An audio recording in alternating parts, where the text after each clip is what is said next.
ಸಾಕ್ಷಿ ಟಿವಿಯ ಎಲ್ಲ ಕಾರ್ಯಕ್ರಮಗಳನ್ನು ವೀಕ್ಷಿಸಲು ಸಾಕ್ಷಿ ಟಿವಿ ಕನ್ನಡ ಯೂಟ್ಯೂಬ್ ಚಾನಲ್ಗೆ ಸಬ್ಸ್ಕ್ರೈಬ್ ಮಾಡಿಕೊಳ್ಳಿ ಹಾಗೂ ನೋಟಿಫಿಕೇಶನ್ಗಾಗಿ ಬೆಲ್ ಐಕಾನ್ ಕ್ಲಿಕ್ ಮಾಡಿ. ಸಾಕ್ಷಿ ಟಿವಿ ಕನ್ನಡ, ಬದಲಾವಣೆಯತ್ತ ನಮ್ಮ ಚಿತ್ತ.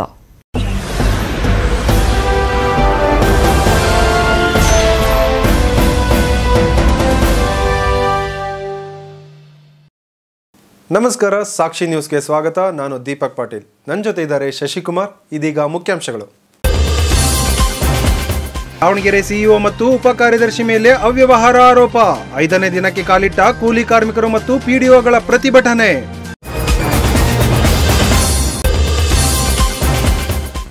ರಫೇಲ್ ಯುದ್ಧ ವಿಮಾನ ಖರೀದಿ ವಿಚಾರದಲ್ಲಿ ಕಾಂಗ್ರೆಸ್ ಸಾರ್ವಜನಿಕರಿಗೆ ತಪ್ಪು ಮಾಹಿತಿ ನೀಡುತ್ತದೆ ಎಂದು ದಾವಣಗೆರೆಯಲ್ಲಿ ಬಿಜೆಪಿ ಆರೋಪ.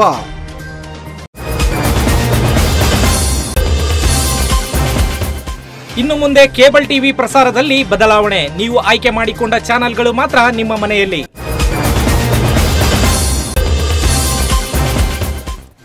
ಸಾಕ್ಷಿ ಟಿವಿ ಲೇಡೀಸ್ ಕ್ಲಬ್ ವತಿಯಿಂದ ದಾವಣಗೆರೆಯ ವಿನೋಬನಗರ ಸರ್ಕಾರಿ ಉರ್ದು ಪ್ರಾಥಮಿಕ ಶಾಲೆಯ ಮಕ್ಕಳಿಗೆ ಸಮವಸ್ತ್ರ ಮತ್ತು ಸಿಹಿ ವಿತರಣೆ.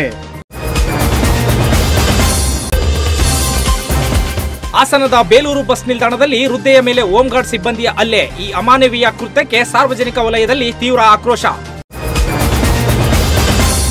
ಭ್ರಷ್ಟಾಚಾರ ಆರೋಪದ ಅಡಿ ಸಿಇಒ ಅಶ್ವತಿ ಮತ್ತು ಉಪ ಕಾರ್ಯದರ್ಶಿ ಷಡಾಕ್ಷರಪ್ಪ ವಿರುದ್ಧ ಜಿಲ್ಲಾ ಪಂಚಾಯತ್ ಅಧ್ಯಕ್ಷೆ ಜಯಶೀಲ ಮಾಡಿರುವ ಆರೋಪವನ್ನು ಖಂಡಿಸಿ ಸತತವಾಗಿ 5 ದಿನಗಳಿಂದ ದಾವಣಗೆರೆ ಜಿಲ್ಲಾ ಪಂಚಾಯತ್ ಎದುರು ಕೂಲಿ ಕಾರ್ಮಿಕರು ಹಾಗೂ ಪಂಚಾಯತ್ ಅಭಿವೃದ್ಧಿ ಅಧಿಕಾರಿಗಳು ಪ್ರತಿಭಟನೆ ನಡೆಸುತ್ತಿದ್ದಾರೆ. ಈ ವೇಳೆ ಪ್ರತಿಭಟನಾ ನಿರತ ಸ್ಥಳಕ್ಕೆ ಜಿಲ್ಲಾ ಪಂಚಾಯಿತಿಯ ಸರ್ವ ಸದಸ್ಯರು ಆಗಮಿಸಿ ಪ್ರತಿಭಟನಾಕಾರರ ಮನವೊಲಿಸಿದರು.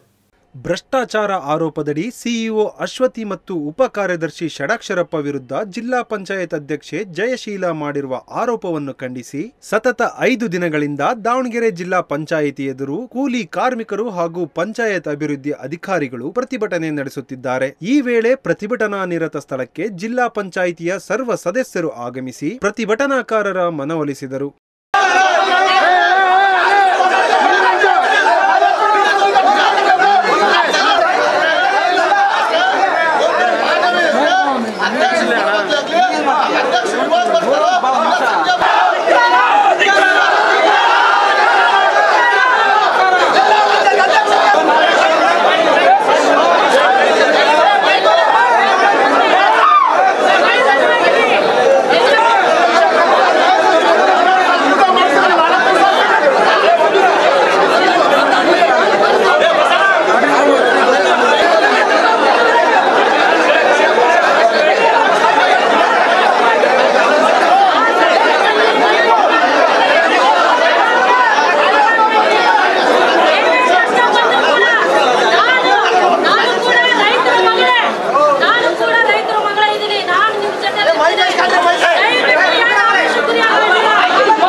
ನಾಯಕರು ಹಾಗೂ ಅಧಿಕಾರಿಗಳು, ಅಧ್ಯಕ್ಷರು, ಉಪಾಧ್ಯಕ್ಷರು ಬ್ಯಾರಿಕೇಡ್ ನಿಂತು ಮಾಡೋಣ. ದಯವಿಟ್ಟು ಪ್ಲೀಸ್ ಈ ಬ್ಯಾರಿಕೇಡ್ ಹಿಡಿದು ನಿಂತು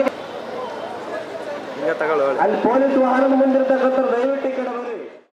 ಈ ವೇಳೆ ಜಿಲ್ಲಾ ಪಂಚಾಯತ್ ಉಪಾಧ್ಯಕ್ಷೆ ರಶ್ಮಿ ರಾಜಪ್ಪ ಮಾತನಾಡಿ, ಅಧ್ಯಕ್ಷೆ ಜಯಶೀಲ ಜಿಲ್ಲೆಯ 234 ಗ್ರಾಮ ಪಂಚಾಯಿತಿಗಳಲ್ಲಿ 250 ಕೋಟಿ ಅವ್ಯವಹಾರವಾಗಿದೆ ಎಂದು ಸಿಇಒ ಅಶ್ವತಿ ಮತ್ತು ಉಪ ಕಾರ್ಯದರ್ಶಿ ಷಡಾಕ್ಷರಪ್ಪ ವಿರುದ್ಧ ಎಸಿಬಿಗೆ ದೂರು ನೀಡಿದ್ದಾರೆ. ಈ ದೂರಿನ ಅನ್ವಯ ಸತತವಾಗಿ 5 ದಿನಗಳಿಂದ ಕೂಲಿಕಾರರು, ಗ್ರಾಮ ಪಂಚಾಯಿತಿ ಸದಸ್ಯರು, ಪಿಡಿಒಗಳು ಪ್ರತಿಭಟನೆ ನಡೆಸುತ್ತಿದ್ದಾರೆ. ಇದನ್ನೆಲ್ಲ ಮನಗಂಡು ಇಂದು 35 ಸದಸ್ಯರು ತುರ್ತು ಸಭೆಯನ್ನು ನಡೆಸಿ ಜಿಲ್ಲಾ ಪಂಚಾಯತ್ ಅಧ್ಯಕ್ಷೆ ಜಯಶೀಲ ನೀಡಿರುವ ದೂರನ್ನು 7 ದಿನಗಳೊಳಗೆ ಸಾಮಾನ್ಯ ಸಭೆ ಕರೆದು ಎಲ್ಲರ ಅಭಿಪ್ರಾಯ ಪಡೆದು ವಾಪಸ್ ಪಡೆಯಬೇಕೆಂದು ಜಿಲ್ಲಾ ಪಂಚಾಯತ್ ಸರ್ವ ಸದಸ್ಯರ ಸಭೆ ತೀರ್ಮಾನಿಸಿದೆ ಎಂದು ತಿಳಿಸಿದರು. ಜಿಲ್ಲಾ ಪಂಚಾಯತಿ ಅಧ್ಯಕ್ಷರು 235 ಗ್ರಾಮ ಪಂಚಾಯತಿಗಳು ಹಗರಣ ಆಗಿದೆ ಅಂತ ದೂರು ಕೊಟ್ಟಿದ್ದಾರೆ.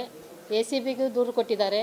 ಅದು ನಾವು 36 ಜನನು ನಾವು ಅದಕ್ಕೆ ಸಪೋರ್ಟ್ ಮಾಡೋದಿಲ್ಲ.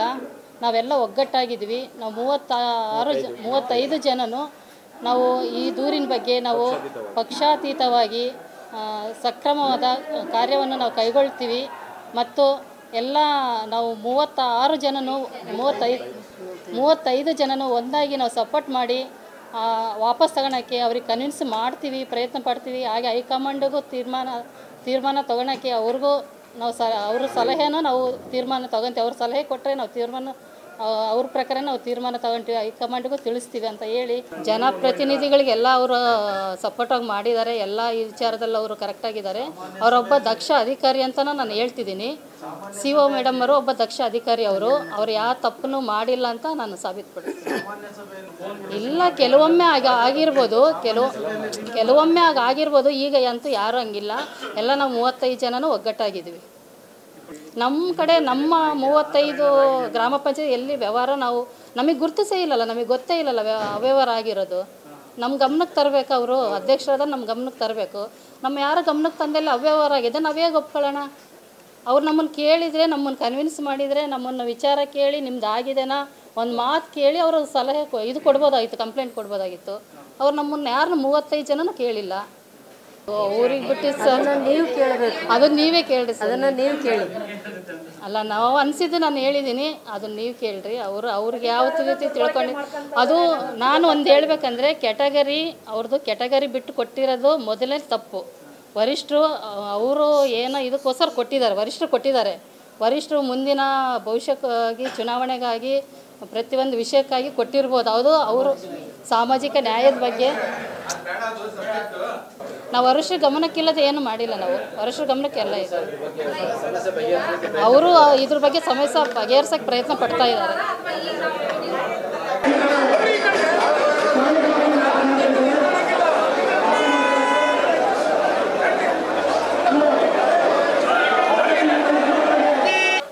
ಮಾನ್ಯ ಜಿಲ್ಲಾ ಪಂಚಾಯತ್ ಅಧ್ಯಕ್ಷರು ದಾವಣಗೆರೆ ಜಿಲ್ಲಾ ಪಂಚಾಯತ್ ವ್ಯಾಪ್ತಿಯ 235 ಗ್ರಾಮ ಪಂಚಾಯಿತಿಯಲ್ಲಿ ಅನೇಕ ಹಗರಣಗಳಾಗಿದ್ದಾವೆ ಅಂತ ACBಗೆ ದೂರು ಕೊಟ್ಟಿದ್ದಾರೆ.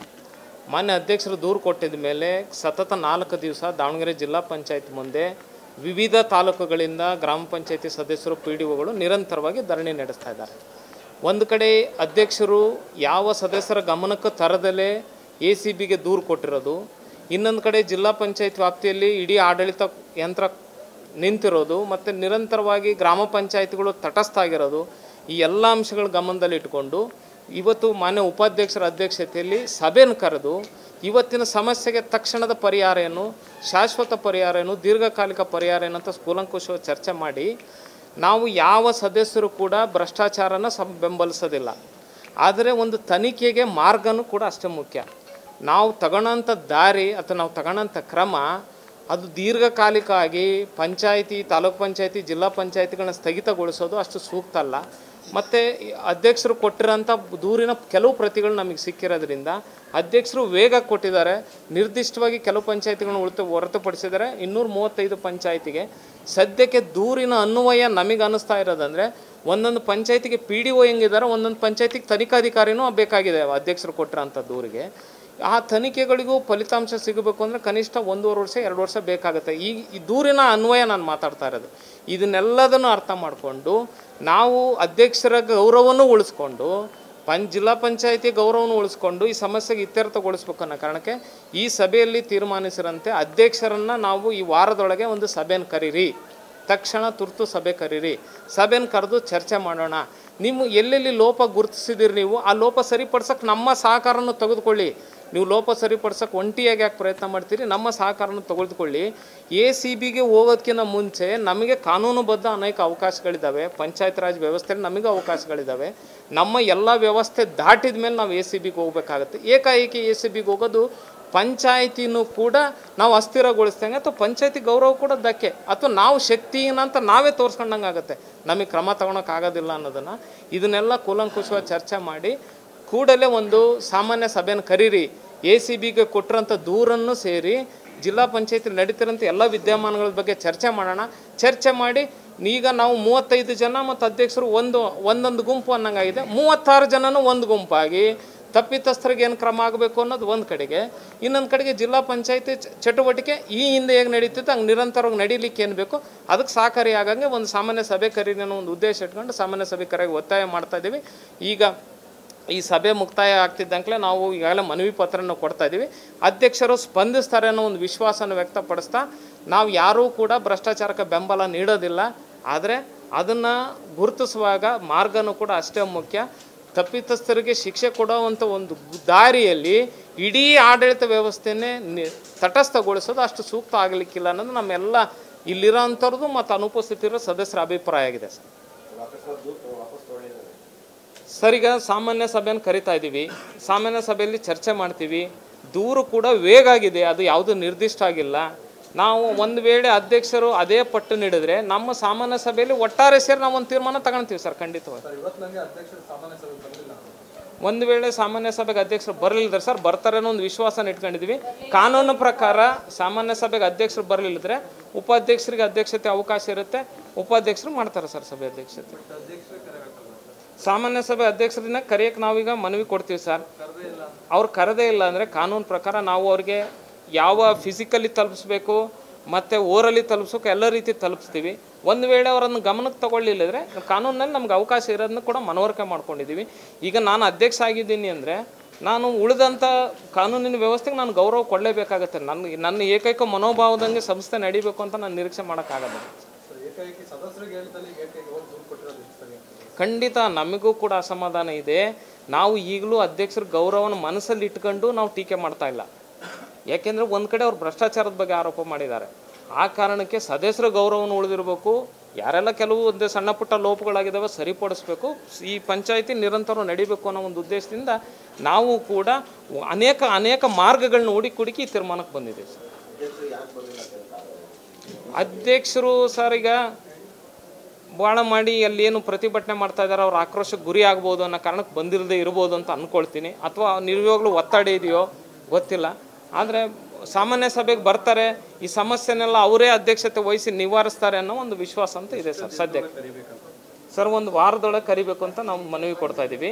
ಒಂದು ವಾರದೊಳಗೆ ಅವ್ರು ಕರೀಲಿಲ್ಲದ್ರೆ ಕಾನೂನುಬದ್ಧವಾಗಿ ಯಾರಿಗಾದ್ರು ಅವಕಾಶ ಇದೆ ಅವ್ರು ಕರೀತಾರೆ ಸರ್. ಮನವಿ ಇಲ್ಲಿ ಆಫೀಸಲ್ಲಿ ಅವರು ಆಪ್ತ ಸಹಾಯಕರ ಮೂಲಕನೂ ಕೊಡ್ತೀವಿ, ಆಫೀಸ್ ಕಚೇರಿಗೂ ಮುಟ್ಟಿಸ್ತೀವಿ. ನಮ್ಮ ಕೋರಿಯರು ಮತ್ತು ಈ ರಿಜಿಸ್ಟರ್ ಪೋಸ್ಟು ಏನೆಲ್ಲ ಮೀಡಿಯಾಗಳಿದ್ದಾವೆ ತಲುಪ್ಸೋಕ್ಕೆ ಈಗ ನಿಮ್ಮ ಮೂಲಕನೂ ಒಂದು ತಲುಪಿಸ್ತಾ ಇದ್ದೀವಿ ಸರ್ ಅವರಿಗೆ.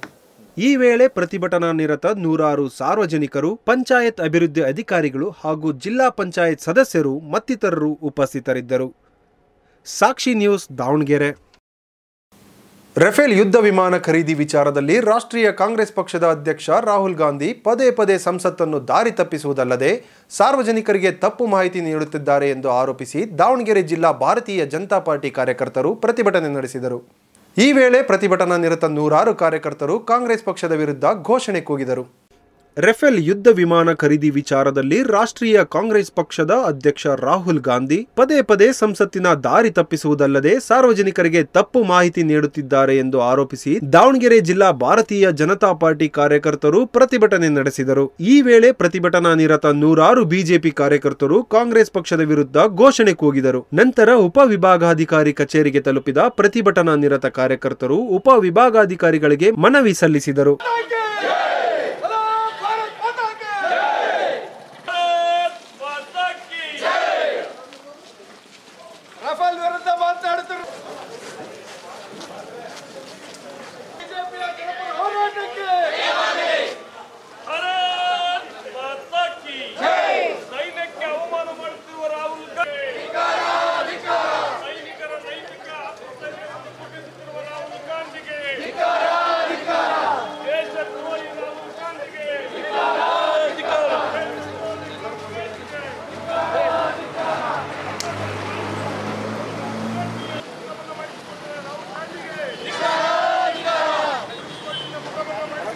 ಈ ವೇಳೆ ಭಾರತೀಯ ಜನತಾ ಪಾರ್ಟಿಯ ಜಿಲ್ಲಾಧ್ಯಕ್ಷ ಯಶವಂತರಾವ್ ಜಾಧವ್ ಮಾತನಾಡಿ, ರಾಷ್ಟ್ರೀಯ ಕಾಂಗ್ರೆಸ್ ಪಕ್ಷದ ಅಧ್ಯಕ್ಷರಾದ ರಾಹುಲ್ ಗಾಂಧಿಯವರು ಪದೇ ಪದೇ ರಫೇಲ್ ಯುದ್ಧ ವಿಮಾನ ಖರೀದಿ ವಿಚಾರದಲ್ಲಿ ಸಂಸತ್ತನ್ನು ದಾರಿ ತಪ್ಪಿಸುವುದಲ್ಲದೆ ಸಾರ್ವಜನಿಕರಿಗೆ ತಪ್ಪು ಮಾಹಿತಿ ನೀಡುತ್ತಾ ಬಂದಿದ್ದಾರೆ. ಈ ವಿಚಾರವಾಗಿ ಸಾರ್ವಜನಿಕ ಹಿತರಕ್ಷಣಾ ಅರ್ಜಿಯನ್ನು ಪ್ರಶಾಂತ್ ಭೂಷಣ್ ಇತರರು ಕಾಂಗ್ರೆಸ್ ಪರವಾಗಿ ಅರ್ಜಿ ಸಲ್ಲಿಸಿರುತ್ತಾರೆ. ಇದನ್ನು ವಿಚಾರಣೆಗೆ ತೆಗೆದುಕೊಂಡು ಸುಪ್ರೀಂ ಕೋರ್ಟ್ ನ್ಯಾಯಾಧೀಶ ಗೋಗೊಯ್ ಅವರ ನೇತೃತ್ವದ ತ್ರಿಸದಸ್ಯ ಪೀಠ ಅರ್ಜಿಯನ್ನು ವಜಾಗೊಳಿಸಿದ್ದರೂ ಕಾಂಗ್ರೆಸ್ ಪಕ್ಷದ ಕೆಲ ನಾಯಕರು ಸಂಸತ್ತಿನಲ್ಲಿ ಪದೇ ಪದೇ ಈ ವಿಚಾರವನ್ನೇ ಎತ್ತುವುದರ ಮೂಲಕ ಸದನದ ವೇಳೆಯನ್ನು ನಿರಾರ್ಥಕಗೊಳಿಸುತ್ತಿದ್ದಾರೆ. ಕಾಂಗ್ರೆಸ್ನ ಇಂತಹ ಪಕ್ಷ ವಿರೋಧಿ ನೀತಿಯನ್ನು ಬಿಜೆಪಿ ಪಕ್ಷ ಯಾವುದೇ ಕಾರಣಕ್ಕೂ ಒಪ್ಪುವುದಿಲ್ಲ. ಕೂಡಲೇ ಕಾಂಗ್ರೆಸ್ ಪಕ್ಷದ ನಾಯಕರು ಇದನ್ನು ಕೈ ಬಿಡಬೇಕು ಎಂದು ಆಗ್ರಹಿಸಿದರು.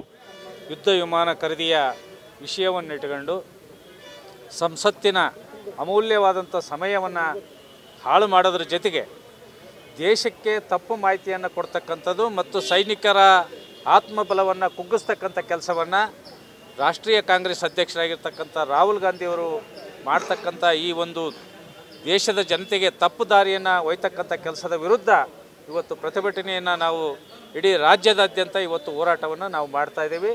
ರಾಷ್ಟ್ರಪತಿಗಳಿಗೆ ಮನವಿಯನ್ನು ಕೊಡ್ತಕ್ಕಂಥ ಕೆಲಸವನ್ನು ಸಹಿತ ನಾವು ಇವತ್ತು ಮಾಡ್ತಾಯಿದ್ದೀವಿ.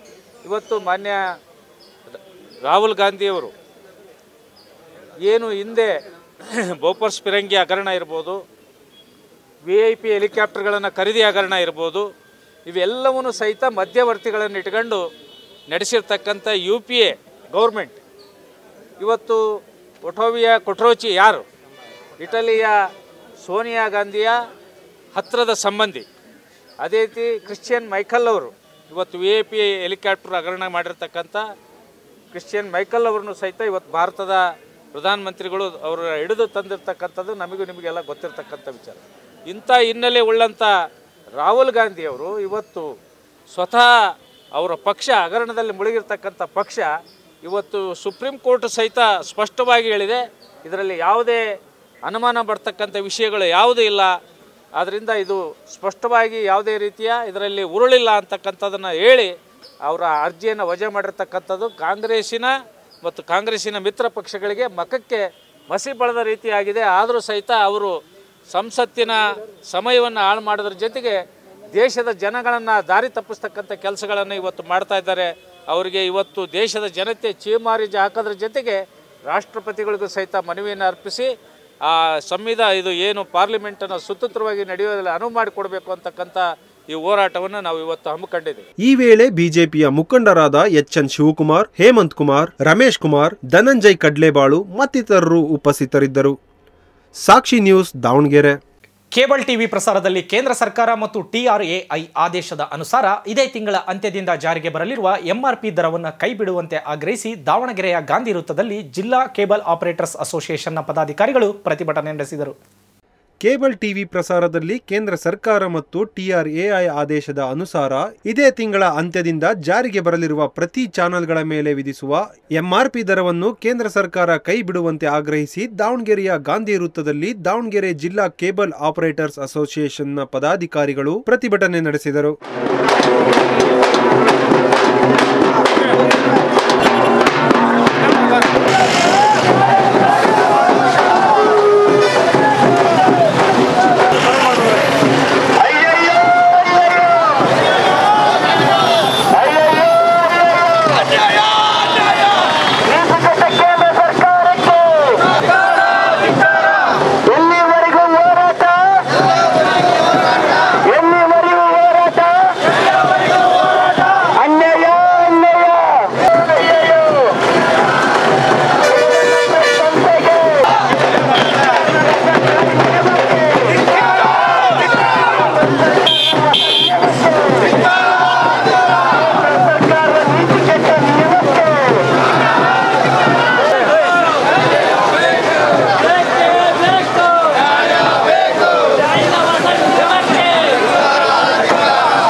ದಾವಣಗೆರೆ ಜಿಲ್ಲಾ ಕೇಬಲ್ ಆಪರೇಟರ್ಸ್ ಅಸೋಸಿಯೇಷನ್ನ ಕಾರ್ಯದರ್ಶಿ ಪ್ರಕಾಶ್ ಮಾತನಾಡಿ, ಕೇಬಲ್ ಟಿವಿ ಪ್ರಸಾರದಲ್ಲಿ ಕೇಂದ್ರ ಸರ್ಕಾರ ಮತ್ತು TRAI ಆದೇಶದ ಅನುಸಾರ ಇದೇ ತಿಂಗಳ ಅಂತ್ಯದಿಂದ ಗ್ರಾಹಕರು ವೀಕ್ಷಿಸುವ ಪ್ರತಿ ಚಾನೆಲ್ಗಳ ಮೇಲೆ MRP ದರವನ್ನು ನಿಗದಿಪಡಿಸುವುದರಿಂದ ಈ ದರವು ಈಗ ಚಾಲ್ತಿಯಲ್ಲಿರುವ ದರಕ್ಕಿಂತ 3 ಪಟ್ಟು ಜಾಸ್ತಿಯಾಗಿರುತ್ತದೆ. ಈಗ ಗ್ರಾಹಕರು 200 ರೂಪಾಯಿಯಿಂದ 250 ರೂಪಾಯಿಗೆ 400ಕ್ಕೂ ಅಧಿಕ ಚಾನೆಲ್ಗಳನ್ನು ವೀಕ್ಷಿಸುತ್ತಿದ್ದಾರೆ. ಆದರೆ ಈಗ ಹೊಸದಾಗಿ ಬರುತ್ತಿರುವ MRP ದರದಲ್ಲಿ ಗ್ರಾಹಕರು ಇಷ್ಟೇ ಚಾನೆಲ್ಗಳನ್ನು ನೋಡಲು 600ರಿಂದ 800 ರೂಪಾಯಿಗಳನ್ನು ಭರಿಸಬೇಕಾಗುತ್ತದೆ. ಆದ್ದರಿಂದ ಕೇಂದ್ರ ಸರ್ಕಾರ ಕೂಡಲೇ ಈ ನೂತನ ಪದ್ಧತಿಯನ್ನು ಕೈಬಿಟ್ಟು ಈಗಿರುವ ಪದ್ಧತಿಯನ್ನೇ ಮುಂದುವರೆಸಬೇಕೆಂದು ಆಗ್ರಹಿಸಿದರು. ಅಸೋಸಿಯೇಷನ್ ಇಂದ ಇವತ್ತು ಕೇಂದ್ರದ ಹೊಸ ನೀತಿ ಜಾರಿ ಆಗ್ತಕ್ಕಂಥ 29ನೇ ತಾರೀಕು ಕೇಂದ್ರದ ಹೊಸ ನೀತಿ ಟ್ರಾಯ್ನವರು ವಿಧಿಸಿರ್ತಕ್ಕಂಥ ನೀತಿಯನ್ನು ನಾವು ವಿರೋಧಿಸಿ ಇವತ್ತು ಬೃಹತ್ ಪ್ರತಿಭಟನೆಯನ್ನು ಹಮ್ಮಿಕೊಂಡಿದ್ದೇವೆ. ಜಿಲ್ಲಾಧಿಕಾರಿಗಳ ಮೂಲಕ ನಾವು ಮನವಿಯನ್ನು ಕೊಡ್ತಾ ಇದ್ದೇವೆ. ಈ ಹೊಸ ನೀತಿಯಿಂದಾಗಿ ಗ್ರಾಹಕರಿಗೆ ನೇರವಾಗಿ ಹೊರೆ ಆಗ್ತಾ ಇದೆ. ನಾವು ಇಲ್ಲಿವರೆಗೆ ಕೊಡ್ತಕ್ಕಂಥ 300ರಿಂದ 400 ಚಾನಲ್ಗಳಿಗೆ 150 ಗ್ರಾಮೀಣ ಪ್ರದೇಶ, 200-250 ರೂಪಾಯಿ ಸಿಟಿಗಳಲ್ಲಿ ನಾವು ವಸೂಲಿ ಮಾಡ್ತಾಯಿದ್ವಿ ಗ್ರಾಹಕರಿಂದ. ಅದನ್ನು ನೇರವಾಗಿ ಬ್ರಾಡ್ಕಾಸ್ಟರ್ಗಳಿಗೆ ಕಳಿಸ್ಕೊಡ್ತಾ ಇದ್ವಿ.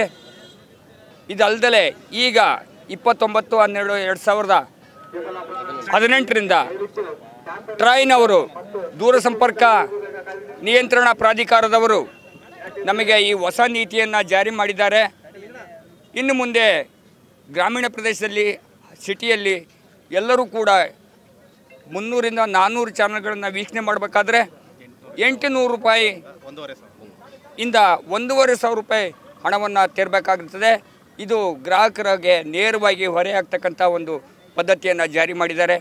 ಅದನ್ನು ವಿರೋಧಿಸಿ ನಾವಿವತ್ತು ರಾಜ್ಯವ್ಯಾಪಿ, ಜಿಲ್ಲಾವ್ಯಾಪಿ, ರಾಷ್ಟ್ರವ್ಯಾಪಿ ಚಳವಳಿಯನ್ನು ಹಮ್ಮಿಕೊಳ್ತಾ ಇದ್ದೇವೆ. ಇದಕ್ಕೆ ಎಲ್ಲರ ಸಹಕಾರವೂ ಬೇಕಾಗುತ್ತದೆ. ಈ ಗ್ರಾಹಕರಿಗೆ ನೇರವಾಗಿ ಹೊರೆಯಾಗ್ತಕ್ಕಂಥ ಗ್ರಾಹಕರ ಉಳಿವಿಗಾಗಿ ನಾವು ಕೇಬಲ್ ಆಪರೇಟರ್ಗಳು ಈ ಒಂದು ವ್ಯವಸ್ಥೆಯನ್ನು ಮಾಡ್ತಾ ಇದ್ದೇವೆ. ಈ ನೀತಿಯಿಂದ ತಕ್ಷಣವೇ ಕೇಂದ್ರ ಸರ್ಕಾರದವರು ಎಚ್ಚೆತ್ತುಕೊಂಡು ಇದನ್ನು ವಾಪಸ್ ಪಡೆಯಬೇಕಾಗಿ ನಾವು ವಿನಂತಿಯನ್ನು ಮಾಡ್ಕೊಳ್ತಾ ಇದ್ದೇವೆ ಕೇಂದ್ರ ಸರ್ಕಾರಕ್ಕೆ.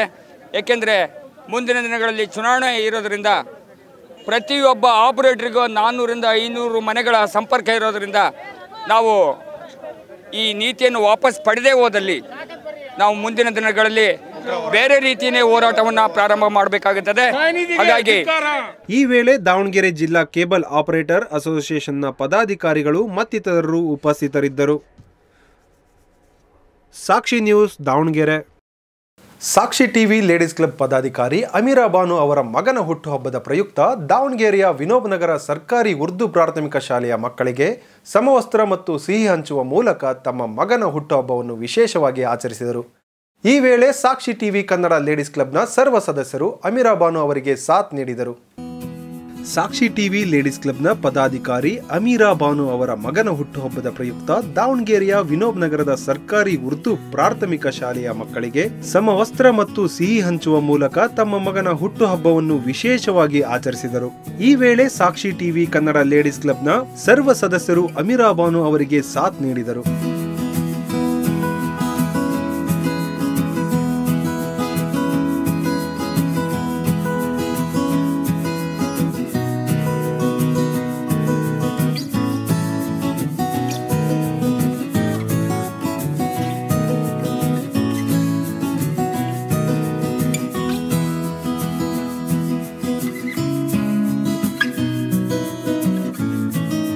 ಈ ವೇಳೆ ಸಾಕ್ಷಿ ಟಿವಿ ಕನ್ನಡ ಲೇಡೀಸ್ ಕ್ಲಬ್ನ ಪದಾಧಿಕಾರಿ ಅಮೀರಾ ಬಾನು ಮಾತನಾಡಿ, ವಿನೋಬ ನಗರದ ಉರ್ದು ಶಾಲೆಯಲ್ಲಿ ಮಕ್ಕಳಿಗೆ ಸಮವಸ್ತ್ರ ವಿತರಣೆ ಮತ್ತು ಸಿಹಿ ಹಂಚಿಕೆ ಕಾರ್ಯಕ್ರಮ ನಡೆಸುತ್ತಿದ್ದೇವೆ. ಎಲ್ಲಾ ಮಕ್ಕಳನ್ನು ತಮ್ಮ ಮಕ್ಕಳಂತೆ ಕಾಣುವುದು ಮತ್ತು ಪ್ರೀತಿಸುವುದು ಪ್ರತಿಯೊಬ್ಬರೂ ತಮ್ಮ ಜೀವನದಲ್ಲಿ ರೂಢಿಸಿಕೊಳ್ಳಬೇಕು. ಆಗ ಮಾತ್ರ ಇತರರಿಗೆ ಮಾದರಿ ಸಂದೇಶವನ್ನು ನೀಡಲು ಸಾಧ್ಯ. ಅದೇ ರೀತಿ ಇಂದು ಸಹ ಸಾಕ್ಷಿ ಟಿವಿ ಲೇಡೀಸ್ ಕ್ಲಬ್ನ ವತಿಯಿಂದ ಇಂತಹ ಕಾರ್ಯಕ್ರಮವನ್ನು ಹಮ್ಮಿಕೊಳ್ಳಲಾಗಿದೆ ಎಂದು ತಿಳಿಸಿದರು. ಇವತ್ತು ನಿನ್ನೆ ನನ್ನ ಮಗನ ಬರ್ತ್ಡೇ ಇತ್ತು, 18 ಡಿಸೆಂಬರು. ಸೊ ಹಾಗಾಗಿ ನಾನು ಭಾಳ ದಿನದಿಂದ ಯೋಚನೆ ಮಾಡ್ತಿದ್ದೆ ಏನಾದರೂ ಒಂದು ಹೆಲ್ಪ್ ಮಾಡಬೇಕು ಸಮಾಜಕ್ಕೆ ಅಂತ ಹೇಳ್ಬಿಟ್ಟು. ನಾನು ಈ ಸ್ಕೂಲ್ನಲ್ಲಿ ನಾನು ಚಿಕ್ಕವಳಿದ್ದಾಗೂ ಬರ್ತಾ ಇದ್ದೆ, ಇಲ್ಲೆಲ್ಲ ಮದ್ರಸ ಎಲ್ಲ ಓದ್ತಾ ಇದ್ದೆ. ಸೊ ನನ್ನ ಕಣ್ಣಲ್ಲಿ ಇದೆ ಈ ಸ್ಕೂಲಲ್ಲಿ ಕೊಡಬೇಕು ಅಂತ ಇದ್ದೆ. ಸ್ವೆಟ್ರ್ ಕೊಡಬೇಕು ಅಂತ ಬಂದು ಕೇಳ್ಕೊಂಡೋದು ಎಷ್ಟು ಜನ ಮಕ್ಕಳಿದ್ದಾರೆ ಏನು ಅಂತ ಹೇಳ್ಬಿಟ್ಟು. ಟೀಚರ್ಸ್ ಹೇಳಿದರು ಸ್ವೆಟ್ರ್ಗಿಂತ ಮೇಡಮ್ ಅವ್ರಿಗೆ ಯೂನಿಫಾರ್ಮ್ ಇಲ್ಲ, ಯೂನಿಫಾರ್ಮ್ ಕೊಟ್ಟರೆ ಒಳ್ಳೆಯದು ಅಂತ. ಸೊ ನಾನು ಆಯಿತು ಅಂತ ಹೇಳ್ಬಿಟ್ಟು ಒಪ್ಕೊಂಡು ಹೋಗಿ ನಾನು ಮಕ್ಕಳಿಗೆ ವೈಟ್ ಯೂನಿಫಾರ್ಮ್ ತೊಗೊಂಬಂದು ಇವತ್ತು ವಿತರಣೆ ಮಾಡಿದ್ದೀನಿ. ಯಾಕಂದರೆ ನಾವು ಸಮಾಜದಲ್ಲಿ ಸಮಾಜ ಸೇವೆ ಅಂತ ಹೇಳಿದಾಗ ನಾವು ದುಂದು ವೆಚ್ಚ ಮಾಡೋಕ್ಕಿಂತ ಜಾಸ್ತಿ ಈ ಮಕ್ಕಳಿಗೆ ಇದು ಕೊಟ್ಟರೆ ಆ ಮಕ್ಕಳು ನಮಗೆ ನೋಡಿಬಿಟ್ಟು ಮುಂದೆ ಅವರು ಅದೇ ಥರ ಮುಂದುವರಿತಾರೆ ಅಂತ ಹೇಳ್ತಾ ನಾನು ಇಷ್ಟಪಡ್ತೀನಿ ಅದು ಹೇಳೋಕ್ಕೆ. ಆಮೇಲೆ ಉರ್ದು ಸ್ಕೂಲ್ ಅಂತ ತಕ್ಷಣ ಎಲ್ಲರೂ ನೆಗ್ಲೆಕ್ಟ್ ಮಾಡ್ತಾರೆ, ಉರ್ದು ಸ್ಕೂಲ್ನಲ್ಲಿ ಯಾರು ಓದು ಏನು ಉದ್ಧಾರ ಆಗ್ತಾರೆ ಅಂತ ಹೇಳ್ಬಿಟ್ಟು. ಆದರೆ ಉರ್ದು ಸ್ಕೂಲ್ನಲ್ಲಿ ಓದೋರೆ ಎಷ್ಟೋ ಮಕ್ಕಳು ಇವಾಗ ಲೆಕ್ಚರರ್ಸು ಡಾಕ್ಟರ್ಸ್ ಎಲ್ಲ ಆಗಿದ್ದಾರೆ. ಅದಕ್ಕೆ ನಾವು ಯಾವ ಭಾಷೆ ನಮ್ಮದಿದೆ, ಮಾತೃಭಾಷೆ ಯಾವುದಿದೆ ಅದಕ್ಕೆ ನಾವು ಜಾಸ್ತಿ ಒತ್ತು ಕೊಟ್ಟು ನಾವು ಅದಕ್ಕೆ ಮುಂದುವರಿಸ್ಬೇಕು ಅಂತ ನಾನು ಹೇಳ್ತೀನಿ. ಈಗ ನಾವು ಈಗಿನ ಇದರಲ್ಲಿ ಎಲ್ಲ ಬರೀ ಇಂಗ್ಲೀಷ್ ಮೀಡಿಯಮ್ಮು ಅದು ಇದು ಅಂತಾರೆ. ನಮ್ಮ ಕನ್ನಡ ವೃತ್ತಿನೇ ಹೋಗ್ಬಿಟ್ಟಿದೆ. ಕನ್ನಡ ಇಲ್ಲ, ಉರ್ದು ಇಲ್ಲ, ಎಲ್ಲೂ ಇಲ್ಲ. ಯಾವ ಜಾತಿಯಲ್ಲಾದ್ರೂ ಎಲ್ಲರೂ ಅವರವರು ಹೈಫೈನ ನೋಡ್ತಾರೆ. ನನ್ನ ಮಕ್ಕಳಿಗೆ ಹೈಫೈ ಹಾಕಬೇಕು, ನನ್ನ ಮಕ್ಕಳಿಗೆ ಹೈಫೈ. ನಾನು ಇದ್ರ ಮುಖಾಂತರ ಎಲ್ಲರಿಗೂ ಹೇಳೋದೇನು ಪೇರೆಂಟ್ಸಿಗೆ ಅಂದರೆ, ಫಸ್ಟು ನಮ್ಮ ಸಂಸ್ಕೃತಿ ನಾವು ಉಳಿಸ್ಕೊಳ್ಳೋಣ. ನಮ್ಮ ಉರ್ದು ಆಗಲಿ ಕನ್ನಡ ಆಗಲಿ ನಮ್ಮ ಸಂಸ್ಕೃತಿ ಅದು ನಮ್ಮದು ಉಳಿಸ್ಕೊಂಡ್ಬಿಟ್ಟು ಆಮೇಲೆ ಇಂಗ್ಲೀಷ್ ಕಡೆ ನಾವು ಮುಖ ತೋರಿಸೋಣ ಅಂತ ಹೇಳ್ತೀನಿ. ಆಮೇಲೆ ನನ್ನ ಮಕ್ಕಳಿಗೆ ಎಲ್ಲರಿಗೂ ಹೇಳೋದು ಇಷ್ಟಪಟ್ಟದಂದರೆ, ನಾ ಬಡವರು, ನಾ ಚಿಕ್ಕವರು, ದೊಡ್ಡವರು ಅಂತ ಏನು ಭಾವನೆ ಇಟ್ಕೊಳ್ದೆ, ನೀವು ಏನು ಉದ್ಧಾರ ಆಗಬೇಕಂತ ನೀವು ಗೋಲ್ ಇಟ್ಕೊಂಡಿದ್ದೀರಲ್ಲ, ಫಸ್ಟ್ ಆ ಗೋಲ್ ನೀವು ಮುಟ್ರಿ ಅಂತ ನಾನು ಹೇಳಕ್ಕೆ ಬಯಸ್ತೀನಿ. ಸೊ ಈಗ ನನ್ನ ಮಗ ಈಗ LLB ಮಾಡ್ತಾ ಇದ್ದಾನೆ. LLB ಮುಗ್ದಿದೆ, LLM ಮಾಡ್ತಾ ಇದ್ದಾನೆ. ಅವನು ಹುಟ್ಟಿದಬ್ಬ 25ನೇ ವರ್ಷದ್ದು. ನಾನು ಒಂಥರ ಸ್ಪೆಷಲಾಗಿ ಮಾಡಬೇಕಂತ ಇದ್ದೆ, ನಾನು ಸ್ಪೆಷಲಾಗಿ ಮಾಡಿದ್ದೀನಿ. ನನ್ನ ಮಗ ಈಗ ಬೆಂಗಳೂರಲ್ಲಿ LLM ಎಕ್ಸಾಮ್ ಇದೆ, ಒಂದು ಫಸ್ಟ್ ಸಿಸ್ಟಮ್ ನಡೀತಾ ಇದೆ. ಸೊ ಹಾಗಾಗಿ ಬರೋಕ್ಕಾಗಲಿಲ್ಲ. ನೆಕ್ಸ್ಟ್ ನೋಡೋಣ, ನೆಕ್ಸ್ಟ್ ಇಯರ್ ಒಂದು ಏನಾದರೂ ಜಾಬ್ ಹತ್ತಿದ್ರೆ ಇನ್ನೊಂದು ಸರಿ ಇದೇ ಸ್ಕೂಲಿಗೆ ನಾನು ಏನಾದರೂ ಮಾಡಬೇಕು ಅಂತ ಹೇಳಿ ನನ್ನ ಮನಸ್ಸಿನಲ್ಲಿದೆ, ಮಾಡ್ತೀನಿ. ನಮ್ಮ ಎಲ್ಲ ಲೇಡೀಸ್ ಕ್ಲಬ್ ಅವರೆಲ್ಲ ತುಂಬ ಸಹಕಾರ ಕೊಟ್ಟಿದ್ದಾರೆ. ಎಲ್ಲರೂ ಅವಾಗಲೂ ನನ್ನ ಜೊತೆಗಿರ್ತಾರೆ, ಸಹಕಾರ ಕೊಡ್ತಾರೆ. ಮತ್ತು ಎಲ್ಲರೂ ಅವ್ರವ್ರ ಕೆಲಸನೂ ಮಾಡ್ತಾರೆ. ಇದೇ ನಾವು ಇದು ಮಾಡ್ತೀವಿ, ಯಾವುದು ಸಾಮಾಜಿಕ ಸೇವೆಯನ್ನು ನಾವು ಮುಂದುವರಿಸ್ಕೊಂಡು ಹೋಗ್ತೀವಿ. ಈ ವೇಳೆ ಸಾಕ್ಷಿ ಟಿವಿ ಕನ್ನಡ ಲೇಡೀಸ್ ಕ್ಲಬ್ನ ಸರ್ವ ಪದಾಧಿಕಾರಿಗಳು ಮತ್ತಿತರರು ಉಪಸ್ಥಿತರಿದ್ದರು. ಸಾಕ್ಷಿ ನ್ಯೂಸ್ ದಾವಣಗೆರೆ. ಹಾಸನದ ಬೇಲೂರು ಬಸ್ ನಿಲ್ದಾಣದಲ್ಲಿ ವೃದ್ಧೆ ಮೇಲೆ ಹೋಂಗಾರ್ಡ್ ಸಿಬ್ಬಂದಿ ಹಲ್ಲೆ ನಡೆಸಿರುವ ಘಟನೆ ಸಂಭವಿಸಿದೆ. ರಕ್ಷಣೆ ಸಹಾಯಕ್ಕೆ ಮುಂದಾಗಬೇಕಾದ ಹೋಂಗಾರ್ಡ್ ಸಿಬ್ಬಂದಿ ಒಬ್ಬ ಅಂಗಾಂಗ ವೈಫಲ್ಯದಿಂದ ಬಳಲುತ್ತಿದ್ದ ವೃದ್ಧೆಗೆ ಲಾಠಿಯಿಂದ ಹೊಡೆದು ದೌರ್ಜನ್ಯ ಮೆರೆದಿದ್ದಾನೆ. ಇದೀಗ ಈ ವಿಡಿಯೋ ಸಾಮಾಜಿಕ ಜಾಲತಾಣದಲ್ಲಿ ಫುಲ್ ವೈರಲ್ ಆಗಿದ್ದು, ಹೋಂಗಾರ್ಡ್ನ ಈ ವರ್ತನೆಗೆ ಸಾರ್ವಜನಿಕ ವಲಯದಲ್ಲಿ ತೀವ್ರ ಆಕ್ರೋಶ ವ್ಯಕ್ತವಾಗಿದೆ.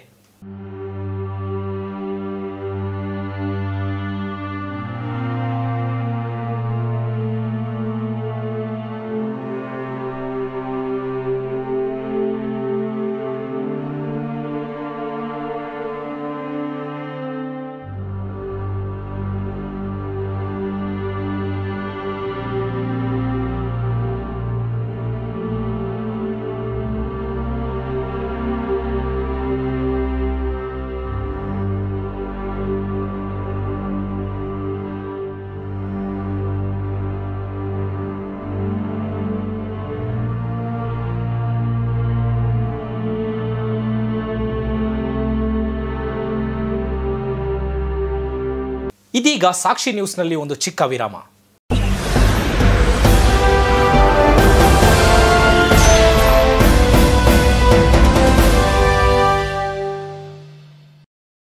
ಸಾಕ್ಷಿ ಟಿವಿಯ ಎಲ್ಲ ಕಾರ್ಯಕ್ರಮಗಳನ್ನು ವೀಕ್ಷಿಸಲು ಸಾಕ್ಷಿ ಟಿವಿ ಕನ್ನಡ ಯೂಟ್ಯೂಬ್ ಚಾನಲ್ಗೆ ಸಬ್ಸ್ಕ್ರೈಬ್ ಮಾಡಿಕೊಳ್ಳಿ ಹಾಗೂ ನೋಟಿಫಿಕೇಶನ್ಗಾಗಿ ಬೆಲ್ ಐಕಾನ್ ಕ್ಲಿಕ್ ಮಾಡಿ.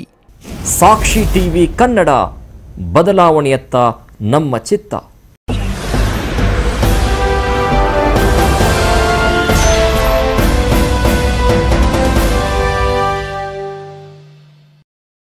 ವಿರಾಮದ ನಂತರ ಸಾಕ್ಷಿ ನ್ಯೂಸ್ಗೆ ಸ್ವಾಗತ.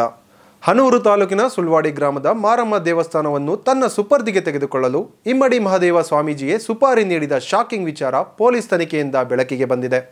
ಹನೂರು ತಾಲೂಕಿನ ಸುಳ್ವಾಡಿ ಗ್ರಾಮದ ಮಾರಮ್ಮ ದೇವಸ್ಥಾನವನ್ನು ತನ್ನ ಸುಪರ್ದಿಗೆ ತೆಗೆದುಕೊಳ್ಳಲು ಇಮ್ಮಡಿ ಮಹಾದೇವ ಸ್ವಾಮೀಜಿಯೇ ಸುಪಾರಿ ನೀಡಿದ ಶಾಕಿಂಗ್ ವಿಚಾರ ಪೊಲೀಸ್ ತನಿಖೆಯಲ್ಲಿ ಬೆಳಕಿಗೆ ಬಂದಿದೆ. ತನ್ನ ಸಂಚನ್ನು ಕಾರ್ಯಗತಗೊಳಿಸಲು ಮಾರಮ್ಮ ದೇವಾಲಯದ ಪಕ್ಕದ ಗ್ರಾಮದಲ್ಲಿದ್ದ ನಾಗರ ಕೊಯ್ಲು ದೇವಸ್ಥಾನದ ಅರ್ಚಕ ದೊಡ್ಡಯ್ಯನಿಗೆ ಮಹಾದೇವ ಸ್ವಾಮೀಜಿ ಸುಪಾರಿ ನೀಡಿದ್ದು, ಆತ ಪ್ರಸಾದದಲ್ಲಿ ವಿಷ ಬೆರೆಸಿದ್ದಾನೆ. ಅಷ್ಟೇ ಅಲ್ಲದೆ ವಿಚಾರಣೆ ವೇಳೆ ಆತ ತಪ್ಪೊಪ್ಪಿಕೊಂಡಿದ್ದಾನೆ ಎಂಬುದು ತಿಳಿದು ಬಂದಿದೆ. ಸುಳ್ವಾಡಿ ದೇವಾಲಯದ ಟ್ರಸ್ಟ್ ನಲ್ಲಿ 2 ಬಣಗಳಿತ್ತು. ಟ್ರಸ್ಟ್ ಅಧ್ಯಕ್ಷರಾಗಿ ಇಮ್ಮಡಿ ಮಹಾದೇವ ಸ್ವಾಮೀಜಿ, ಸದಸ್ಯ ವಿ ಮಾದಯ್ಯ, ವ್ಯವಸ್ಥಾಪಕ ಮಾದೇಶ್ ಒಂದು ಬಣವಾಗಿದ್ದರೆ, ಖಜಾಂಚಿ ನೀಲಕಂಠ ಶಿವಾಚಾರ್ಯ, ಉಪಾಧ್ಯಕ್ಷ ಪಿ ಗುರುಮಲ್ಲಪ್ಪ, ಕಾರ್ಯದರ್ಶಿ ಶಶಿ ಬಿಂಬ, ಸದಸ್ಯರಾದ Chinnappi, P Shivanna, H Lokesh, N Keshavamurthy ಮತ್ತೊಂದು ಬಣವಾಗಿತ್ತು.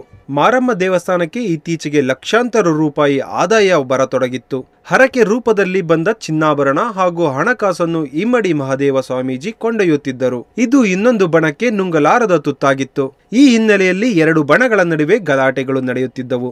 ಈ ನಡುವೆ ದೇವಸ್ಥಾನದ ಆಡಳಿತವನ್ನು ತಮ್ಮ ತೆಕ್ಕೆಗೆ ತೆಗೆದುಕೊಳ್ಳಲು ಇಮ್ಮಡಿ ಸ್ವಾಮೀಜಿ ಪ್ರಯತ್ನ ನಡೆಸುತ್ತಿದ್ದರು. ಇತ್ತೀಚೆಗೆ ಟ್ರಸ್ಟಿ ಚಿನ್ನಪ್ಪಿ ಮತ್ತಿತರರು ಸ್ವಾಮೀಜಿಯ ಆಟಾಟೋಪಕ್ಕೆ ಕಡಿವಾಣ ಹಾಕಲು ಮುಂದಾಗಿದ್ದರು. ಎಲ್ಲಾ ವ್ಯವಹಾರಕ್ಕೂ ಲೆಕ್ಕಪತ್ರ ಇಡುವಂತೆ ನೋಡಿಕೊಂಡಿದ್ದರು. ಆಡಿಟ್ ಸಹ ಮಾಡಿಸುತ್ತಿದ್ದರು. ಇದು ಇಮ್ಮಡಿ ಸ್ವಾಮೀಜಿಗೆ ನುಂಗಲಾರದ ತುತ್ತಾಗಿತ್ತು. ಆದರೆ ಈಗಾಗಲೇ ಟ್ರಸ್ಟ್ ನಲ್ಲಿ 34 ಲಕ್ಷ ರೂಗೂ ಹೆಚ್ಚು ಹಣ ಇತ್ತು. ಈ ಹಣದ ಜೊತೆಗೆ ಮಾರಮ್ಮ ದೇವಸ್ಥಾನಕ್ಕೆ ಗೋಪುರ ನಿರ್ಮಾಣಕ್ಕೆ ಸ್ವಾಮೀಜಿ ಬಣ ಮುಂದಾಗಿತ್ತು. ಸುಮಾರು 1.5 ಕೋಟಿ ರೂಪಾಯಿ ಅಂದಾಜು ವೆಚ್ಚದಲ್ಲಿ ಗೋಪುರ ನಿರ್ಮಾಣಕ್ಕೆ ಯೋಜನೆ ರೂಪಿಸಿದ್ದರು. ಭಕ್ತರಿಂದ ಧನವನ್ನು ಸಂಗ್ರಹಿಸಿ ಗೋಪುರ ಕಟ್ಟಲು ಸ್ವಾಮೀಜಿ ಬಣ ಮುಂದಾಗಿತ್ತು. ಟ್ರಸ್ಟ್ ನಲ್ಲಿ 1.5 ಕೋಟಿ ರು ಹಣವಿಲ್ಲ, ಹೀಗಾಗಿ ಗೋಪುರ ನಿರ್ಮಾಣ ಮುಂದೂಡುವಂತೆ ಇನ್ನೊಂದು ಬಣ ಹೇಳಿತ್ತು. ಆದರೆ ಇದಕ್ಕೆ ಸ್ವಾಮೀಜಿ ಒಪ್ಪದೆ ತಾವೇ ಗೋಪುರ ನಿರ್ಮಾಣಕ್ಕೆ ಪ್ಲಾನ್ ಹಾಕಿದ್ದರು. ತಮಗೆ ಬೇಕಾದ ಗುತ್ತಿಗೆದಾರರೊಬ್ಬರಿಗೆ ಗುತ್ತಿಗೆ ನೀಡಲು ಮುಂದಾಗಿದ್ದರು. ಆದರೆ ಇದಕ್ಕೆ ಒಪ್ಪದ ಟ್ರಸ್ಟಿ ಚಿನ್ನಪ್ಪಿ ಗೋಪುರ ನಿರ್ಮಾಣ ಕಾರ್ಯವನ್ನು ತಾವೇ ಕೈಗೊಳ್ಳಲು ತೀರ್ಮಾನಿಸಿ ಡಿಸೆಂಬರ್ 14ರಂದು ಶಂಕುಸ್ಥಾಪನೆ ನೆರವೇರಿಸಲು ಸಮಾರಂಭ ನಿಗದಿ ಮಾಡಿದ್ದರು. ಈ ಶಂಕುಸ್ಥಾಪನೆ ಸಮಾರಂಭಕ್ಕೆ ಟ್ರಸ್ಟ್ ಅಧ್ಯಕ್ಷ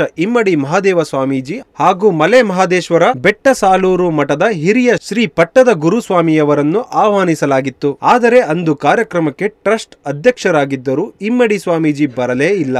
ಆದರೆ ಹಿರಿಯ ಶ್ರೀಗಳು ಕಾರ್ಯಕ್ರಮಕ್ಕೆ ಸ್ವಲ್ಪ ತಡವಾಗಿ ಆಗಮಿಸಿ ಭಾಗವಹಿಸಿದ್ದರು. ತಮ್ಮ ಮಾತನ್ನು ಕೇಳದೆ ತಾವೇ ಗೋಪುರ ನಿರ್ಮಾಣ ಮಾಡಲು ಮುಂದಾದ ಚಿನ್ನಪ್ಪಿ ಮತ್ತಿತರ ಬಗ್ಗೆ ಇಮ್ಮಡಿ ಸ್ವಾಮೀಜಿ ಒಳಗೊಳಗೆ ಕುದಿಯತೊಡಗಿದ್ದರು. ಹೇಗಾದರೂ ಮಾಡಿ ಇನ್ನೊಂದು ಬಣಕ್ಕೆ ಕೆಟ್ಟ ಹೆಸರು ತರಬೇಕೆಂಬ ಕೆಟ್ಟ ಆಲೋಚನೆ ಇಮ್ಮಡಿ ಸ್ವಾಮೀಜಿಯವರದಾಗಿತ್ತು. ಆಗ ಪ್ರಸಾದಕ್ಕೆ ವಿಷ ಬೆರೆಸುವ ಕುತಂತ್ರ ಹೊಳೆದಿದೆ. ವಿಷ ಮಿಶ್ರಿತ ಪ್ರಸಾದ ಸೇವಿಸಿದವರು ವಾಂತಿ ಮಾಡಿ ಅಸ್ವಸ್ಥಗೊಳ್ಳುತ್ತಾರೆ. ಆಗ ಟ್ರಸ್ಟಿ ಚಿನ್ನಪ್ಪಿ ಹಾಗೂ ಇತರರಿಗೆ ಕೆಟ್ಟ ಹೆಸರು ಬರುತ್ತದೆ. ಇದರಿಂದಾಗಿ ದೇವಸ್ಥಾನ ಸಂಪೂರ್ಣವಾಗಿ ನಮ್ಮ ಆಡಳಿತಕ್ಕೆ ಒಳಪಡುತ್ತೆ ಎಂಬುದು ಸ್ವಾಮೀಜಿ ಪ್ಲಾನ್ ಮಾಡಿಕೊಂಡಿದ್ದರು. ಸ್ವಾಮೀಜಿ ಮತ್ತು ವ್ಯವಸ್ಥಾಪಕ ಮಾದೇಶನ ಹೆಂಡತಿ ಅಂಬಿಕಾ ಈ ಮೂವರು ಸೇರಿ ಪ್ರಸಾದಕ್ಕೆ ವಿಷ ಬೆರೆಸಲು ಸಂಚು ರೂಪಿಸಿದರು. ಕ್ರಿಮಿನಾಶಕ ತಂದು ನಾಗರಕೊಯಿಲು ದೇವಸ್ಥಾನದ ಅರ್ಚಕ ದೊಡ್ಡಯ್ಯನಿಗೆ ನೀಡಿ ಹೇಗಾದರೂ ಮಾಡಿ ಪ್ರಸಾದಕ್ಕೆ ಬೆರೆಸುವಂತೆ ಸುಪಾರಿ ನೀಡಿದರು.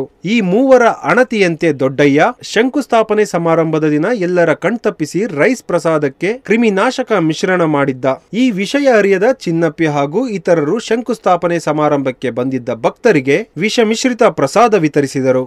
ನೋಡುತ್ತಿದ್ದಂತೆ ಕೆಲವರಿಗೆ ವಾಂತಿ ಭೇದಿ ಕಾಣತೊಡಗಿತು. ಒಬ್ಬೊಬ್ಬರಾಗಿ ಸಾವನ್ನಪ್ಪತೊಡಗಿದರು. ಒಟ್ಟಿನಲ್ಲಿ 5 ಮಂದಿಯ ಕುತಂತ್ರಕ್ಕೆ 15 ಮಂದಿ ಅಮಾಯಕರು ಬಲಿಯಾಗಿರುವುದು ಮಾತ್ರ ದುರಾದೃಷ್ಟಕರ. News bureau, Sakshi TV Kannada. ಕೋಟ್ಯಾಂತರ ಭಕ್ತರ ಆರಾಧ್ಯ ದೈವವಾಗಿರುವ ಸಿದ್ಧಗಂಗಾ ಮಠದ ಶತಾಯುಷಿ ಶ್ರೀಗಳಾದ ಡಾಕ್ಟರ್ ಶಿವಕುಮಾರ ಸ್ವಾಮೀಜಿ ಅವರು ಇಂದು ಚೆನ್ನೈನ ರೇಲಾ ಇನ್ಸ್ಟಿಟ್ಯೂಟ್ ಮೆಡಿಕಲ್ ಸೆಂಟರ್ ಆಸ್ಪತ್ರೆಯಿಂದ ಡಿಸ್ಚಾರ್ಜ್ ಆಗಿ ಮಠಕ್ಕೆ ಬಂದಿದ್ದಾರೆ. 10 ರಿಂದ 20 ದಿನಗಳ ಕಾಲ ಶ್ರೀಗಳಿಗೆ ಸಂಪೂರ್ಣ ವಿಶ್ರಾಂತಿ ಬೇಕಾಗಿರುವ ಕಾರಣ ಅವರ ಭೇಟಿಗೆ ಭಕ್ತರಿಗೆ ಅವಕಾಶ ನೀಡಲಾಗುತ್ತಿಲ್ಲ ಎಂದು ಕಿರಿಯ ಶ್ರೀಗಳು ಸ್ಪಷ್ಟಪಡಿಸಿದ್ದಾರೆ. ಕೋಟ್ಯಾಂತರ ಭಕ್ತರ ಆರಾಧ್ಯ ದೈವವಾಗಿರುವ ಸಿದ್ಧಗಂಗಾ ಮಠದ ಶತಾಯುಷಿ ಶ್ರೀಗಳಾದ ಡಾಕ್ಟರ್ ಶಿವಕುಮಾರ ಸ್ವಾಮೀಜಿ ಅವರು ಮಂಗಳವಾರ ಚೆನ್ನೈನ ರೇಲಾ ಇನ್ಸ್ಟಿಟ್ಯೂಟ್ ಮೆಡಿಕಲ್ ಸೆಂಟರ್ ಆಸ್ಪತ್ರೆಯಿಂದ ಡಿಸ್ಚಾರ್ಜ್ ಆಗಿ ಮಠಕ್ಕೆ ಮರಳಲಿದ್ದಾರೆ. ಡಿಸೆಂಬರ್ 7ರಂದು ಶ್ರೀಗಳನ್ನು ವಿಶೇಷ ಏರ್ ಆಂಬ್ಯುಲೆನ್ಸ್ ಮೂಲಕ ಚೆನ್ನೈಗೆ ಕರೆದೊಯ್ದು ಚಿಕಿತ್ಸೆ ಆರಂಭಿಸಲಾಗಿತ್ತು. ಖ್ಯಾತ ವೈದ್ಯ ಡಾಕ್ಟರ್ ಮೊಹಮ್ಮದ್ ರೇಲಾ ಅವರು ವಿಶೇಷ ಮುತುವರ್ಜಿ ವಹಿಸಿ ಶಸ್ತ್ರಚಿಕಿತ್ಸೆ ನಡೆಸಿದ್ದರು. ಚೆನ್ನೈನಿಂದ ವಿಶೇಷ ಏರ್ ಆಂಬ್ಯುಲೆನ್ಸ್ ನಲ್ಲಿ HAL ತಲುಪಿ ನಂತರ ಜೀರೋ ಟ್ರಾಫಿಕ್ ವ್ಯವಸ್ಥೆಯಲ್ಲಿ ಮಠಕ್ಕೆ ಶ್ರೀಗಳನ್ನು ಕರೆತಂದಿದ್ದಾರೆ.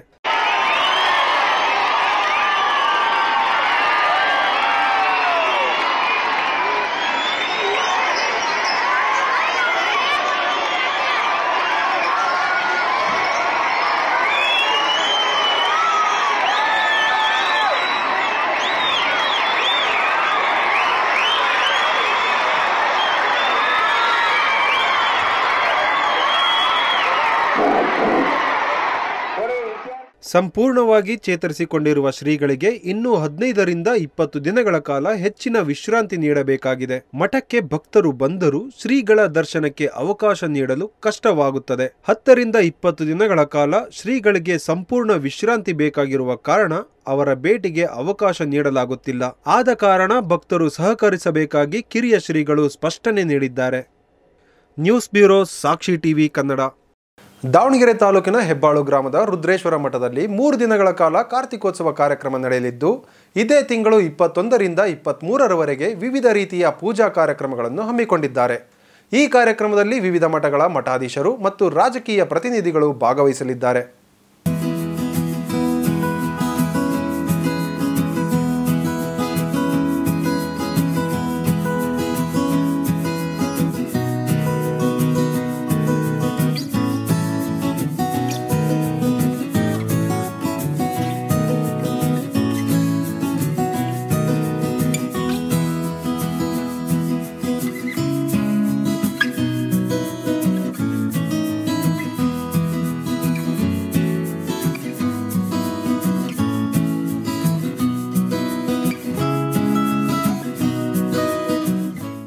IPL 12ನೇ ಆವೃತ್ತಿಯ ಹರಾಜು ಪ್ರಕ್ರಿಯೆಯು ರಾಜಸ್ಥಾನದ ಜೈಪುರದಲ್ಲಿ ನಡೆದಿದ್ದು ಎಡಗೈ ವೇಗಿ ಜೈದೇವ್ ಅವರನ್ನು ಈ ಬಾರಿಯೂ ರಾಜಸ್ಥಾನ ರಾಯಲ್ಸ್ 8.4 ಕೋಟಿ ರೂಪಾಯಿ ನೀಡಿ ಖರೀದಿ ಮಾಡಿದೆ. IPL 12ನೇ ಆವೃತ್ತಿಯ ಹರಾಜು ಪ್ರಕ್ರಿಯೆ ರಾಜಸ್ಥಾನದ ಜೈಪುರದಲ್ಲಿ ನಡೆದಿದ್ದು ಎಡಗೈ ವೇಗಿ ಜೈದೇವ್ ಅವರನ್ನು ಈ ಬಾರಿಯೂ ರಾಜಸ್ಥಾನ ರಾಯಲ್ಸ್ 8.4 ಕೋಟಿ ರು ನೀಡಿ ಖರೀದಿ ಮಾಡಿದೆ. ಜೈದೇವ್ ಅವರಿಗೆ 1.5 ಕೋಟಿ ರು ಮೂಲ ಬೆಲೆ ನಿಗದಿ ಮಾಡಲಾಗಿತ್ತು. ಕಳೆದ ಬಾರಿಯ ಹರಾಜು ಪ್ರಕ್ರಿಯೆಯಲ್ಲಿ ಜೈದೇವ್ 11.5 ಕೋಟಿ ರುಗೆ ಮಾರಾಟವಾಗಿದ್ದರು. ಇತ್ತ ವರುಣ್ ಚಕ್ರವರ್ತಿ ಆಯ್ಕೆ ಅಚ್ಚರಿ ಮೂಡಿಸಿದೆ. ಕೇವಲ 20 ಲಕ್ಷ ಮೂಲ ಬೆಲೆ ಹೊಂದಿದ್ದ ವರುಣ್ಗೆ 8.4 ಕೋಟಿ ರು ನೀಡಿ ಕಿಂಗ್ಸ್ 11 ಪಂಜಾಬ್ ಖರೀದಿ ಮಾಡಿದೆ. 20 ಲಕ್ಷ ರು ಮೂಲ ಬೆಲೆ ಹೊಂದಿದ್ದ ಶಿವಂ ದುಬೆ 5 ಕೋಟಿ ರುಗೆ RCBಗೆ ಮಾರಾಟವಾಗಿದ್ದಾರೆ. ಸರ್ಫರಾಜ್ ಖಾನ್ ಅವರನ್ನು 25 ಲಕ್ಷ ರೂಪಾಯಿ ನೀಡಿ ಕಿಂಗ್ಸ್ 11 ಪಂಜಾಬ್ ತಂಡ ಖರೀದಿಸಿದೆ. ಆದರೆ ಭಾರಿ ನಿರೀಕ್ಷೆ ಮೂಡಿಸಿದ್ದ ಶ್ರೀಲಂಕಾದ ವೇಗಿ ಲಸಿತ್ ಮಾಲಿಂಗ 2 ಕೋಟಿ ಮೂಲ ಬೆಲೆಗೆ ಮುಂಬೈನಲ್ಲಿಯೇ ಉಳಿಸಿಕೊಂಡಿದ್ದಾರೆ. ಆಲ್ರೌಂಡರ್ ಯುವರಾಜ್ ಸಿಂಗ್ಗೆ ಮೊದಲ ಬಿಡ್ನಲ್ಲಿಯೇ ಅನ್ಸೋಲ್ಡ್ ಅಂತ ಘೋಷಿಸಲಾಯಿತು. ಇತ್ತ ಟೀಂ ಇಂಡಿಯಾದ ಆಟಗಾರರಾದ ಚೇತೇಶ್ವರ್ ಪೂಜಾರ, ಮನೋಜ್ ತಿವಾರಿ, ಅಕ್ಷದೀಪ್ ನಾಥ್, ಮಿಥುನ್ ಅಭಿಮನ್ಯು, ವಿನಯ್ ಕುಮಾರ್, ಸೌರಭ್ ತಿವಾರಿ, ಇಂಗ್ಲೆಂಡ್ ಆಟಗಾರ ಅಲೆಕ್ಸ್ ಹೆಲ್ಸ್, ನ್ಯೂಜಿಲೆಂಡಿನ ಮಾರ್ಟಿನ್ ಗುಪ್ಟಿಲ್ ಹಾಗೂ ಬೆಂಡಮ್ ಮೆಕಲಂ, ದಕ್ಷಿಣ ಆಫ್ರಿಕಾದ ವೇಗಿಗಳಾದ ಡೆಲ್ಸ್ಮೈನ್ ಮತ್ತು ಮೋರ್ನೆ ಮಾರ್ಕೆಲ್, ಆಸ್ಟ್ರೇಲಿಯಾದ Kane Richardson, Glenn Phillips, Kusal Perera, Jason Holders, Parvez Rasool, Angelo Mathews, James Neesham, Hashim Amla, Shaun Marsh, Usman Khan ಮಾರಾಟವಾಗದೆ ಉಳಿದಿದ್ದಾರೆ. News bureau, Sakshi TV Kannada. ಇದಿಷ್ಟು ಇಂದಿನ ಪ್ರಮುಖ ಸುದ್ದಿ. ನೈಜ ಹಾಗೂ ನಿಖರವಾದ ಸುದ್ದಿಗಾಗಿ ನೋಡ್ತಾ ಇರಿ ಸಾಕ್ಷಿ ಟಿವಿ ಕನ್ನಡ. ಬದಲಾವಣೆಯತ್ತ ನಮ್ಮ ಚಿತ್ತ.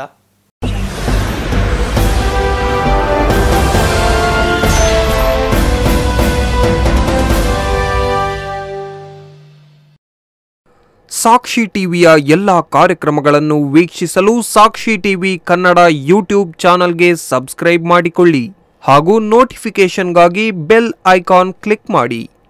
ಸಾಕ್ಷಿ ಟಿವಿ ಕನ್ನಡ, ಬದಲಾವಣೆಯತ್ತ ನಮ್ಮ ಚಿತ್ತ.